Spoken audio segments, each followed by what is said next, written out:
Hello guys. Tinitignan ko yung itong mga hindi na kasyang damit ni Ana dito. Pagdamin ko. Para ipamigay na siguro itong maliliit. Yung mga ibang maliliit pinamigay ko na. Ang dami na kasi ng pagliitan. Ano? Yung mga wanting. Tuko ako may damit. So, guys. Meron mga maliliit na dito. Hindi na kasya yung iba sa kanya.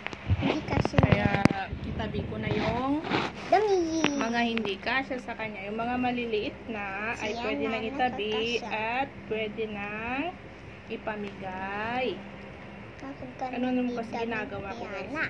Sayang naman kasi pag hindi pa nagamit yung maliliit, gaya nito, maliit na. Apa yung iba dyan? Yung iba, pinamigay ko na noon.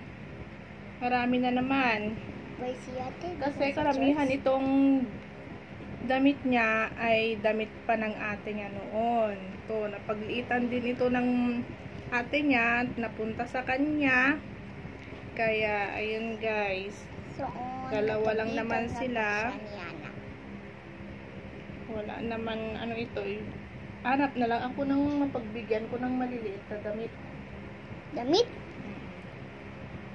Kasi sayang, napakatibay pa naman. At pwede pang mapakinabangan. O kasya pa ito, kasya pa ang mga iba dito. Pero yung mga iba, hindi na. Tingnan natin yung maliliit. Yung mga maliliit na ay pwede nang ipamigay. Yan, itong laman nito guys. Marami nang maliit dyan. Marami nang hindi kasya sa kanya. At saka itong mga dress niya. Ganda! Ayaw niya kasing magsuot ng dress. Ewan ko ba, nung maliit laging nakasuot ng dress.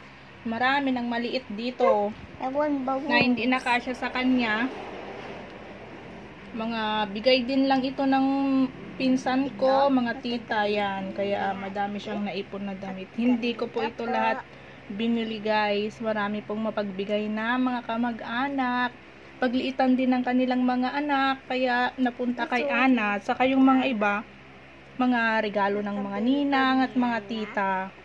Yan. Kaya maraming mga damit si Ana na maliit na. Pwede yan guys, makagano. ang ginagawa ko ngayon. Ang init naman ngayon ng panahon. So, ganito kainit pag ano. Ayaw mo naman kasing magsuot ng dress. Oh, magsuot ka ng dress? Noon, lagi kang nagsusuot ng dress noon. Laging nagsusuot ng dress. Birthday. Pag birthday lang, hindi oh. Dapat lagi. Di ba ang ganda ng dress? Oh. Nord. Hello guys, ka naman ako. Thank you. Say bye-bye na. Thank you po.